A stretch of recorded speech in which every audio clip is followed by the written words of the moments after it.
Yun, good morning mga kaibon. Samahan nyo ulit kaming magabang ng mga pangmalakasan natin kalapate, no? 4 yung sinakay namin. Ang release ngayon sa Rosario, La Union. Yun, samahan nyo kami magabang.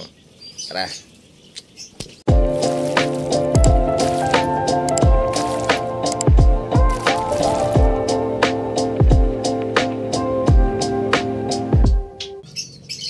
Yun, inaasahan natin dumating yung kalapati natin ng mga bandang alas 8, no? Mga past 8 siguro. Darating yung mga kalapati natin. Time check, 7:35 pa lang, no? Pero mag-aabang na tayo. Baka sakali, baka dumating sila na maaga. Yun. Sana dumating na maaga yung mga kalapati natin. Tapos yung kalapati natin na galing Bigan, yung kakauwi lang. Nung makalawa yata yun nung nakauwi. Medyo maganda naman yung lagay ng katawan niya, no? Parang nasa kondisyon siya, kaya sinakay natin siya. Nilaban natin ng 4 laps sprint race. Hanggang Bigan lang kasi yung yung race na sinali natin, kaya yun. Baka yun. Sana pala rin tayo dun sa kalapati natin na yun, no? Yun guys, time check, alas 8 na. Wala pa rin nagkakalak, no? Wala pa nagkakalak sa Kubo Pro. Nung nag-check tayo, kaka-check lang natin. Na-release yung mga ibon kaninang 6:30 sa Rosario, La Union. Yun, no? Sana dumating na yung kalapati natin para makachamba naman tayo. Time check guys, 8:10. Wala pa rin yung kalapati natin, no? Mga kalapati natin. Tapos wala pa rin nagkakalak sa Kubo Pro. Sa app na nag-check tayo, no? Wala pa rin nagkakalak. No, kaya ang oras darating yung mga kalapati natin nito. Wala pang mga dumadaan eh. Alam, makauwi ka agad yung mga kalapati natin, no? Yung isa nakalaban ng OC yun eh. OC pooling. A few moments later. Ito na yung kalapati natin, no? 8:12. Dumating siya. Sana pumasok agad. Lagi talagang unang dumarating to guys. Itong kalapati na to. Mabilis talaga to. Yun.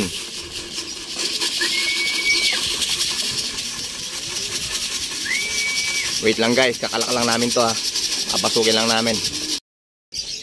So yun guys, 11:53 yung speed ng ibon natin. Hindi natin alam kung panalo tayo sa OC, no? Yun yung nakalaban natin sa OC, yung unang dumating natin. Yun, tapos tatlo na lang hinihintay natin. Yung finisher natin, tapos yung blue bar na umuwi natin na galing Bigan, saka yung dagit natin, no? Tignan natin kung makakauwi sila. Guys, ito na yung finisher natin, kadarating lang. Time check, 8:20 sakto. Yun, papasukin lang natin to guys, no? Pasok, pasok, pasok, pasok. Pasok.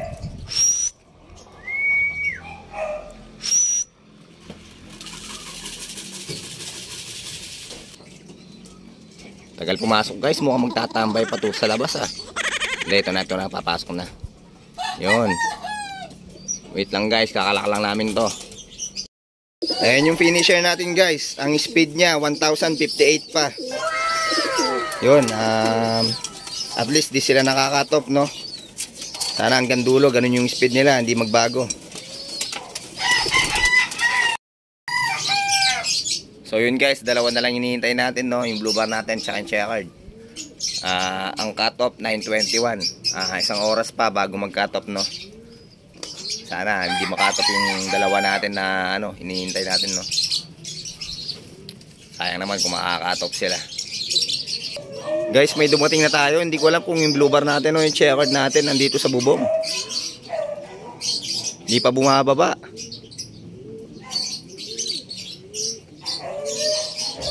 Nako po. Mukhang magtatambay yun dun sa bubong ah.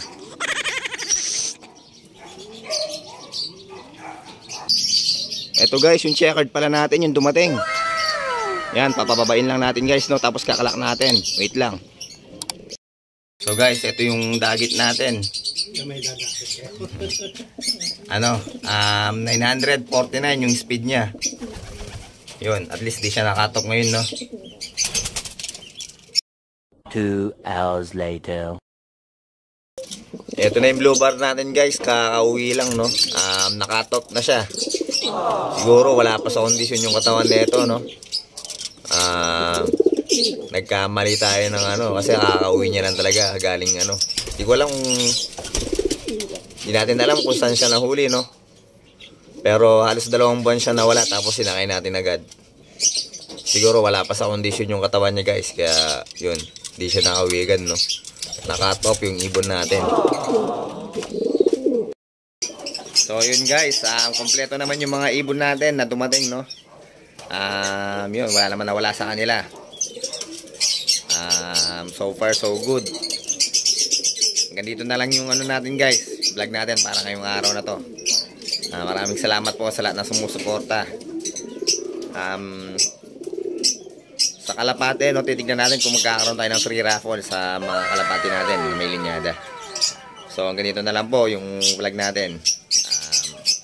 Ingat lagi mga kaibon, mga kalapatids. God bless po sa inyong lahat.